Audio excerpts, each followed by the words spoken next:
우리 기독교를 가르쳐서 우리가 흔히 탈향의 공동체라고 표현을 합니다. 탈향의 공동체. 예를 들면 아브라함을 보십시오. 고향과 친척 아비집을 떠남으로, 탈함으로 그의 신앙의 여정이 시작이 됩니다. 그러나 무작정 떠나는 것이 아니라 하나님이 지시하는 곳을 향하여 나아갑니다. 모세를 보십시오. 출애굽의 지도자로서 이스라엘 백성을 데렸고 탈합니다. 출애굽이라고 말하죠. 그도 하나님이 지시하시는 가나안 땅을 향하여 나아갑니다. 이렇게 기독교는 현실에 안주하는 것이 아니라 하나님이 지시하는 곳을 향하여 과감하게 떠나는 탈향의 공동체라 말할 수 있습니다. 오늘은 사도행전 강해 설교 18번째 시간입니다. 초대교회 최초의 순교자 스데반 집사는 신성 모독죄로 돌에 맞아 죽었습니다. 그는 죽었지만은 이름 의미대로 영원히 빛나는 면류관이 되었습니다. 그 죽음을 곁에서 지켜본 사울은 후에 위대한 사도 바울이 됩니다. 더 놀라운 사실은 스데반의 죽음으로 예루살렘 공동체에 머물렀던 기독교 복음이 사마리아와 땅끝까지 전파되는 계기가 되었습니다. 새로운 선교의 역사가 펼쳐진 것이죠. 근데 오늘 본문을 가만히 보면 네 부류의 사람이 등장합니다. 첫 번째로 사울처럼 박해하는 자들입니다. 두 번째로는 순교한 스데반을 장사 지낸 경건한 사람들입니다. 세 번째는 예루살렘에 머물고 있는 12 사도들입니다. 마지막 네 번째로는 박해를 피해 예루살렘을 떠나 각처로 흩어진 사람들입니다. 이 네 부류의 사람들 가운데 하나님이 찾으시는 사람들은 어떤 부류의 사람들일까요? 어떤 사람들이 주님의 위대한 명령을 실천하는 믿음의 사람들이 되었을까요? 첫 번째로 박해자들입니다.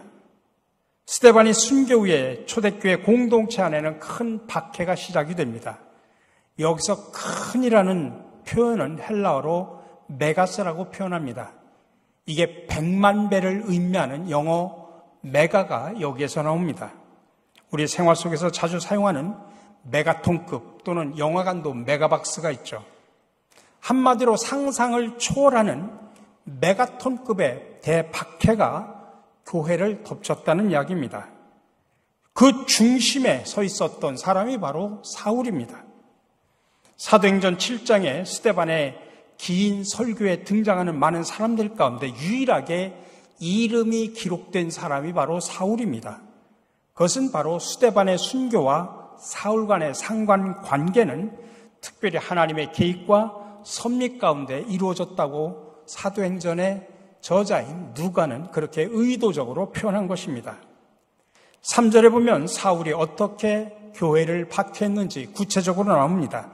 사울이 교회를 진멸할세 각 집에 들어가 남녀를 끌어다가 옥에 가두느니라, 넘기느니라.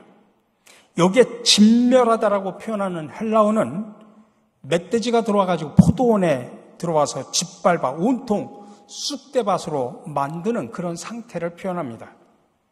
이거는 남녀노소를 불문하고 잔인한 방법으로 믿는 자의 씨를 말리려고 하는 그런 모습을 말합니다.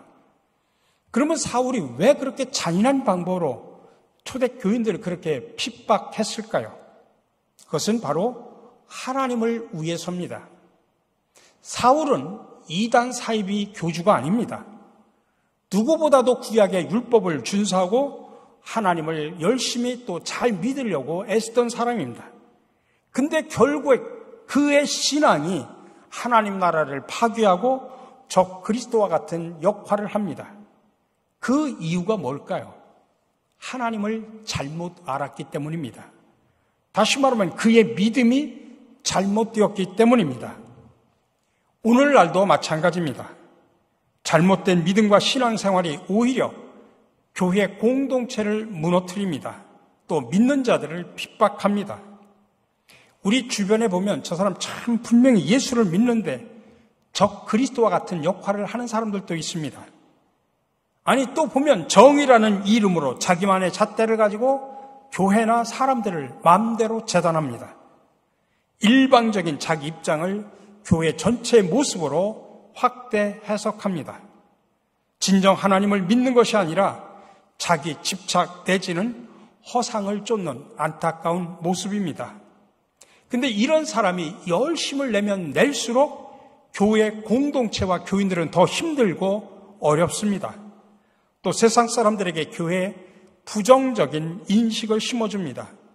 결국은 교회를 무너지게 합니다. 여러분, 오늘 이 자리에서 우리 안에 사울과 같은 그런 편견과 무지의 모습, 자기 욕망을 쫓는 이기적인 모습이 내 안에는 없는지 한번 살펴보시기 바랍니다. 우리 자신이 하나님의 이름으로 하나님을 대적하는 어리석은 자리에 떨어지지 않도록 우리는 주의해야 합니다. 그러므로 자기 주장이 아닌 하나님의 뜻이 무엇인가를 바르게 분별하는 지혜가 필요합니다. 우리 모두 교회 내부에 사울이 되지 않도록 조심하시기를 주님의 이름으로 간절히 축원합니다. 두 번째로 경건한 사람들입니다. 2절입니다. 경건한 사람들이 스데반을 장사하고 위하여 크게 울더라. 이런 그대로 경건한 사람들은 박해자들보다는 훨씬 좋은 신앙인들의 모습입니다. 당시 관습에 의하면 법을 어긴 죄인으로 형벌을 받아 죽은 사람에게는 곡을 하지 못하도록 했습니다. 당연히 죽을 죄를 지었기 때문에 울어줄 가치조차 없다고 여긴 것이지요. 근데 이들은 신성 모독죄로 돌에 맞아 죽은 스데반을 위해서 장사를 지내고 크게 울었습니다. 울었다는 표현은 가슴을 치며 애통하는 그런 모습입니다. 이들은 관습을 무시한 채 가슴을 치며 대성통곡을 했습니다. 이것은 자신들의 행위에 대해 어떠한 불이익을 줘도 전혀 개의치 않겠다고 하는 그런 의미이기도 합니다. 이들은 사내들인의 잘못된 결정에 대해서 정면으로 도전한 사람들입니다. 이들은 누구보다도 정의로운 사람들입니다. 그때 사도행전을 기록한 누가는 그들을 경건한 사람들이라고 표현합니다. 이 말은 도덕적이고 정의롭긴 하지만 예수 그리스도를 알지 못하는 사람이라는 표현이 담겨져 있습니다. 이것은 그냥 다른 사람들에 비해서 상대적으로 낫다는 표현입니다. 이들은 정의의 이름으로 관습을 거스르고 장사를 지내고 가슴을 치며 통곡을 했지만 진정으로 예수님께 속한 사람들은 아니었습니다. 이들의 행위는 예수 그리스도를 믿고 따르는 믿음의 행위는 아닙니다. 단지 불의에 맞서고 정의의 이름으로 공감을 하고 있을 뿐입니다. 우리 주변에도 가만히 보면 불신자들 가운데 우리 믿는 사람들보다 훨씬 더 불의를 미워하고 정의를 추구하는 사람들이 참으로 많이 있습니다. 아니 오히려 예수 믿는 사람들보다 훨씬 낫다는 평가를 듣는 사람들도 있습니다. 그러나 우리가 분명히 알아야 할 것이 있습니다. 아무리 정의롭게 살고 불의를 미워한다고 할지라도 그 안에 예수 그리스도의 영이 없으면 단지 육에 속한 사람일 뿐입니다. 그 안에 성령이 없으면 정의의 이름으로 다른 사람을 정죄합니다. 자기의 기준을 가지고 남을 쉽게 판단합니다. 이들 역시 우리들이 전도해야 할 대상일 뿐입니다. 예수의 영이 그 안에 있어야 진정한 경건한 자의 삶을 살 수 있기 때문입니다. 예수님이 없는 정의와 도덕은 또 하나의 삶의 모습일 뿐입니다. 세 번째로 예루살렘에 머무는 사도들의 모습입니다. 1절에 보니까 스데반의 순교 이후에 공동체 안에 박해가 일어났을 때 사도들은 예루살렘을 고수합니다. 사울을 중심으로 남녀를 분분하고 무조건 투옥하는 메가톤급의 박해 앞에서 다른 사람들은 모두가 다 흩어졌습니다. 이런 상황이라면 예루살렘을 떠나는 것이 상식입니다. 아무리 예수님의 제자라고 할지라도 두렵고 떨렸을 것입니다. 근데 사도들은 예루살렘을 고수하면서 떠나지 않았습니다. 아마 예수님의 십자가 부활을 목격한 증인으로서 의무감이라고 생각할 수도 있었을 것입니다. 어떻게 보면 역시 성령을 체험한 사도다운 모습처럼 보이기도 합니다. 핍박 속에서도 예루살렘을 떠나지 않고 고수하는 이 사도들의 모습은 우리가 본받아야 될 사람들의 모습처럼 보입니다. 주님의 뜻을 끝까지 사수한 사람들처럼 보입니다. 그러나 여러분, 사도행전 전체를 놓고 볼 때 이 사도들의 행동은 절대로 올바른 선택이 아니었습니다. 그것은 주님의 마지막 지상 명령인 유언의 말씀을 거스르는 행위였습니다. 예수님께서는 마태복음 28장 19절 이하에서 말합니다. 너희는 가서 모든 민족을 제자로 삼으라. 마가복음 16장 15절에서도 말합니다. 너희는 온 천하에 다니며 만민에게 복음을 전파하라. 또 승천하기 직전에 사도행전에서 이렇게 말씀하십니다. 오직 성령이 너희에게 임하시면 너희가 권능을 받고 예루살렘과 온 유다와 사마리아와 땅끝까지 이르러 내 증인이 되라고 분명히 말씀하셨습니다. 이것은 주님의 제자들에게 남긴 최후의 유언이고 명령입니다. 그러니 사도로서 지켜야 될 최우선의 과제입니다. 무슨 방법을 쓰서라도 그들은 예루살렘 공동체를 넘어서 땅끝까지 가야 될 의무가 있습니다. 그들이 지금 고수하고 있는 예루살렘은 그냥 예수 그리스도의 증인으로 살아가야 될 출발점이지 종착점은 아니라는 것입니다. 근데 사도들은 예루살렘을 떠나지 않았습니다. 그 이유가 뭘까요? 여러분, 베드로가 한번 설교하면 3,000명, 5,000명이 회개하고 주님께로 돌아왔습니다. 그들의 그림자만 덮쳐도 질병이 났습니다. 허다한 제사장의 무리까지 그들을 믿고 따랐습니다. 그들의 영적 권위는 최고조에 달했습니다. 그들을 넘보거나 정말 대적할 사람들이 없었습니다. 그래서 사도들이 여기에 속았다는 이야기입니다. 자기들이 아니면 초대교회 공동체가 무너질 거라고 하는 영적인 교만이 그 속에 가득 담겨져 있었던 것입니다. 자기들만의 성공 신화에 갇힌 겁니다. 그 결과 주님의 마지막 유언의 말씀을 순간적으로 망각해버리고 말아버린 것입니다. 왜 스데반의 순교를 기점으로 예루살렘 교회 안에 대박해가 시작되었을까요? 예루살렘을 떠날 생각조차 하지 않고 있는 그 사도들을 땅끝까지 흩으시기 위한 하나님의 놀라운 계획이 그 속에 담겨져 있기 때문입니다. 그런데도 사도들은 그 주님의 기쁜 뜻을 헤아리지를 못했습니다. 그들은 예루살렘이 자신들의 신앙의 최후 보루처럼 생각한 것입니다. 예루살렘 교회를 굳건하게 지키는 것이 주님의 뜻을 이루는 길이라고 착각을 한 것입니다. 결국은 주님의 뜻과는 무관하게 예루살렘에 머물고 있는 안타까운 모습을 보여주고 있습니다. 대박해 속에서도 예루살렘 교회를 고수하는 것이 겉으로 보기에는 대단히 신앙적인 것처럼 보입니다.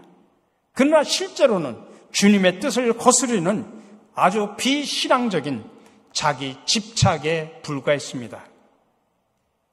여러분, 오늘 우리 안에도 이런 모습이 있을 수 있습니다. 내가 아니면 안 돼! 라고 하는 자기 교만에 빠질 수 있습니다. 중요한 것은 외형적으로 보이는 모습이 아닙니다. 그 내면의 중심에 과연 하나님이 기뻐하시는 뜻을 따르고 있는지 우리가 되돌아봐야 됩니다. 자기가 보기에 좋은 길이 아닌 하나님이 보시기에 좋은 길을 선택을 해야 합니다. 그렇지 않으면 신앙의 이름으로 자기 집착에 빠지거나 자기 욕망의 노예가 될 수도 있습니다. 내가 원하는 길이 아닌 주님이 기뻐하시는 길을 찾고 그 뜻에 순종하는 신앙인을 주님은 기뻐하신다는 사실을 기억하시기 바랍니다. 마지막으로 흩어진 사람들입니다. 스데반의 순교 후에 예루살렘 교회 안에 대박해가 일어났을 때 사방으로 흩어진 사람들입니다. 일반적으로 메가톤급 박해 속에서 교회를 지키는 순교의 신앙이 위대한 것처럼 보여집니다. 오히려 밖의 자리를 피하는 것이 신앙의 배교처럼 느껴집니다. 물론 신앙과 교회를 지키기 위해서 목숨을 바치는 것은 거룩하고 순결한 신앙의 모습입니다. 그러나 그것이 항상 옳은 것만은 아닙니다. 배교인 것처럼 보일 수도 있지만 그것이 또 하나님의 뜻을 이루는 길일 수도 있습니다. 근데 중요한 것은 무엇을 위해서 흩어졌느냐라고 하는 것입니다. 아무리 순교를 해도 그 동기가 중요하다는 이야기입니다. 자기 영웅 심리나 자기 과실을 위해서 목숨을 바쳤다면 그것은 주님하고는 전혀 상관이 없는 그냥 죽음에 불과합니다. 반대로 아무리 박해 속에서 도망치는 것 같아 보여도 무엇을 위해서 흩어졌느냐 정말 중요합니다. 12 사도를 제외한 나머지 교인들은 대부분 흩어졌습니다.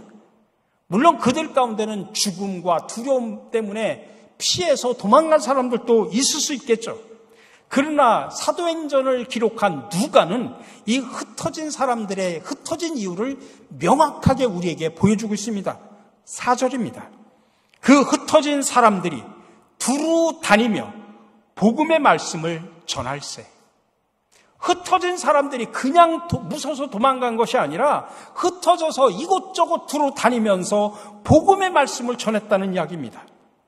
흩어진 이유는 박해를 피해 목숨을 부지하기 위한 수단이 아니었다는 이야기입니다.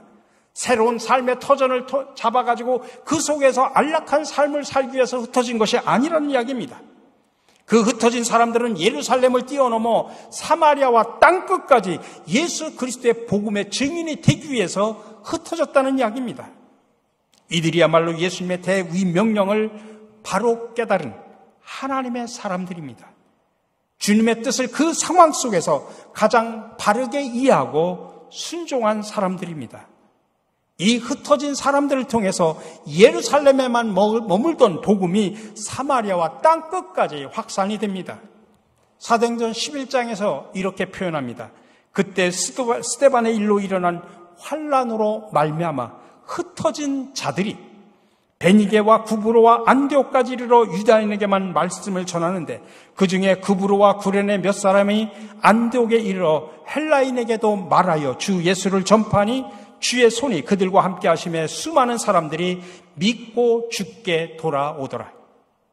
흩어진 사람들이 북쪽 레바논 지역인 베니게로 가서 복음을 전합니다. 지중해의 키프로스 섬 구브로라는 곳에 가서 복음을 전합니다. 현재 터키 지역인 안디옥까지 가서 복음을 전하고 거기에다가 교회를 세웁니다. 바로 그 안디옥 교회가 이방 최초의 교회입니다. 근데 이 안디옥 교회는 기독교 2000년 선교 역사에서 가장 중요한 교회입니다. 이유는 이곳에서 예수를 믿는 사람들을 세상 사람들이 처음으로 그리스도인이라고 불렀기 때문입니다. 이것은 세상 사람들이 예수 믿는 사람들을 그리스도인으로 인정했다는 이야기입니다. 그리스도를 닮은 사람, 그리스도에게 속한 사람이라고 인정했다는 뜻입니다. 그리고 오늘 본문에서 핍박자였던 사울이 회심해서 대사도가 되어서 안디옥 교회에서 처음 안수를 받습니다. 그리고 최초로 안디옥 교회에서 바울과 바나바를 세워서 이방 선교사로 최초로 보냅니다. 만약 안디옥 교회가 없었다면 세계 선교 역사를 바꾼 사도 바울을 상상할 수가 없습니다. 이처럼 하나님의 선교를 위한 교두보인 안디옥 교회를 세운 사람들은 예루살렘에 있었던 사도들이 아니었다는 이야기입니다. 대박해를 피해서 흩어진 무명의 사람들에 의해서 시작되었습니다. 이것은 하나님의 선교를 감당함에 있어서 던져주는 시사점이 매우 큽니다. 그 흩어진 사람 중에 7 집사 중에 하나인 빌립이 오늘 본문에 등장합니다. 이 빌립도 예수님의 제자 사도가 아닙니다. 빌립은 예수님 다음으로 사마리아 성에 가서 내려가서 최초로 복음을 전합니다. 예루살렘과 유다와 사마리아 땅끝까지라고 할 때 이 사마리아에 가서 복음을 전한 사람이 바로 빌립입니다. 사마리아는 이스라엘 사람들하고 원수처럼 여기는 사람이고 지역이죠. 그러나 성령과 지혜가 충만한 빌립 집사가 주님의 뜻을 깨닫습니다. 그래서 대박해를 피해서 흩어지게 하시는 주님의 뜻을 발견하고 제일 먼저 원수처럼 여기는 그 사마리아로 가서 복음을 전합니다. 주님의 뜻에 순종하는 빌립에게 하나님은 귀신을 쫓아내고 병을 고치는 능력을 주십니다. 그 결과 귀신이 떠나가고 각종 병자들이 치유받고 회복되는 기적이 나타납니다. 마술을 부려서 그 지역에서 유명해진 마술사 시몬까지도 빌립의 권위 앞에 엎드려집니다. 그도 세례를 받고 진심으로 빌립을 따라다닙니다. 그 결과 오늘 말씀에 어둠의 땅인 사마리아에 큰 기쁨이 넘쳤다라고 표현하고 있습니다.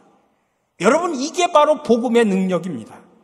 이 놀라운 역사의 출발점은 바로 무명에 흩어진 사람들에 의해서 이루어진 하나님 나라의 역사입니다. 여기서 흩어지다라고 번역된 헬라어가 디아스페이로라고 표현합니다. 근데 여기서 흩어진 사람을 뜻하는 디아스포라라는 말이 여기서 나온 것입니다. 원래 디아스페이로라는 말은 농부가 사방에다가 씨앗을 뿌리는 그 행동을 말합니다. 그 씨가 어디에 뿌려질지 농부의 손에 달려 있습니다. 마찬가지로 본문 1절에 보니까 다 흩어지니라 라고 이렇게 표현했는데 능동적으로 그들이 흩어진 게 아닙니다. 원문은 능동태로 되어 있는 게 아니라 수동태로 돼서 흩어짐을 당했다 그런 뜻입니다. 이것은 그들이 자발적으로 흩어진 것이 아니라 하나님께서 박해라는 도구를 통해서 하나님께서 의도적으로 흩으셨다는 이야기입니다. 중요한 것은 흩어진 사람들이 자신들을 흩어지게 하신 하나님의 섭리에 순종했다는 사실입니다. 반면에 예수님의 사도들은 흩어지게 하신 주님의 뜻을 따르지 않았습니다. 다시 말해 복음의 씨앗을 뿌려야 할 곳을 자기들이 스스로 결정하는 오류를 범합니다. 그 결과 사도행전이 사도들의 행적을 기록한 책임에도 불구하고 사도들의 이름은 15장 이후에는 등장을 하지 않습니다. 사도행전의 초점이 이제 12사도가 아닌 디아스포라의 중심에 서 있었던 사도 바울로 옮겨지게 됩니다. 결국 주님의 뜻에 따라 흩어짐을 당한 디아스포라의 삶이 바로 사도행전의 역사라는 것을 보여주고 있습니다. 그러므로 참된 그리스도의 삶은 흩어진 사람들, 바로 디아스포라입니다.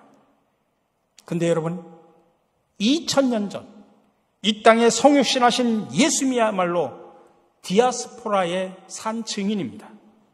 예수님은 하늘의 보좌를 다 버리시고 세상으로 임하셨습니다. 자신을 이 땅에 흩어 뿌리시는 하나님의 뜻에 죽기까지 순종하셨습니다. 예수님은 가장 높은 곳에서 가장 낮은 곳으로 임하신 디아스포라이십니다. 그 결과 죄 가운데 신음하는 온 인류를 구원하는 생명의 주님이 되셨습니다. 그러므로 예수 그리스도를 주로 고백하고 그 발자취를 따르는 예수의 증인이 되기를 원하는 저와 여러분들의 삶의 본질은 뭘까요? 바로 현실에 안주하는 자가 아니라 계속 흩어지는 디아스포라가 되는 것입니다. 디아스포라의 삶을 사는 것이 바로 예수님의 제자요 사도행전의 비전을 이루어가는 비결입니다. 그런데 오늘 우리의 모습은 어떻습니까? 이미 주어진 현실에 만족하고 안주하려고 합니다. 이미 주어진 기득권을 놓치지 않으려고 합니다. 지금 내가 정착하고 있는 이 터전을 고수하려고 합니다. 탈향의 공동체로 살아가려고 전혀 노력을 하지 않습니다. 여러분, 창세기 11장에 보면 바벨탑을 쌓던 인간들의 모습을 보십시오. 자, 성읍과 탑을 건설하여 그 탑 꼭대기를 하늘에 닿게 하여 우리 이름을 내고 온 지면에 흩어짐을 면하자라고 표현합니다. 아담의 후예인 저와 여러분들은 하나님의 뜻을 거스리고 자신들의 힘으로 바벨탑을 쌓아서 하나님에게 도달하려고 합니다. 자신의 이름을 드러내려고 합니다. 그리고 자신들의 바벨탑을 쌓아 그 안에서 흩어지지 않으려고 합니다. 안주하려고 몸부림을 치고 있습니다. 근데 그 인간의 본성을 깨트려 버리신 하나님의 방법이 바로 박해를 통해서 흩어지게 하신 것입니다. 가만히 놔두면 절대로 흩어지지 않기에 하나님은 때때로 큰 환난과 시련의 풍랑을 일으키십니다. 그 아픔과 고통 속에서 하나님의 뜻을 깨닫게 하고 하나님의 뜻을 생각나게 하십니다. 그 고통 속에 하나님의 뜻을 깨닫고 흩어진 사람들을 통해서 하나님의 나라가 이루어지는 것입니다. 사도행전의 비전, 지금도 하나님은 성취시켜 가기를 원하십니다. 우리 살아가는 성도 여러분, 지금 여러분들의 삶 가운데 아픔과 고통이 있습니까? 지금 여러분을 디아스포라의 사명으로 흩어지게 하시는 주님의 뜻을 기억하시기 바랍니다. 그 고난과 시련은 까닭없는 하나님의 징계가 아닙니다. 그 아픔을 통해 보석으로 만들어 가시는 과정입니다. 그러므로 우리는 주님의 뜻을 바로 깨닫고 디아스포라의 사명을 발견하시기를 바랍니다. 주님의 명을 따라서 우리가 순종할 때 놀라운 역사가 일어나고 그 속에서 하나님의 기적이 일어남을 믿으시기 바랍니다. 지금 우리 교회는 너무나 안정이 되어 있습니다. 누가 봐도 좋은 교회입니다. 그러나 여러분, 현실에 안주하면 안 됩니다. 우리끼리 친밀하고 좋으니까 이대로 좋다는 생각은 주전자 속에 개구리 같은 어리석은 모습입니다. 지금이 바로 흩어져야 할 때입니다. 지금이 바로 정신을 바짝 차리고 주님의 뜻을 따라 하나님 나라의 복음을 들고 세상 속으로 흩어져야 할 때입니다. 여러분, 지나간 보면은 먼저 우리는 코로나와 같은 어려운 상황 속에서도 지금까지 우리를 인도하시고 보호해 주신 하나님의 은혜에 감사와 찬양과 영광을 돌려야 됩니다. 그러나 여기에서 만족하고 안주하면 안 됩니다. 이제 구원의 복음을 들고 세상으로 나가서 각자의 삶의 자리로 흩어져 생명 살림의 일꾼으로 살아가야 됩니다. 이것이 바로 저와 여러분을 부르셔 하나님의 자녀, 하나님의 백성 삼으신 하나님의 뜻임을 기억하시고 그 뜻을 이루어서 새로운 사도행전, 21세기의 사도행전을 만들어 가시는 저와 여러분들이 되시기를 주님의 이름으로 간절히 축원합니다.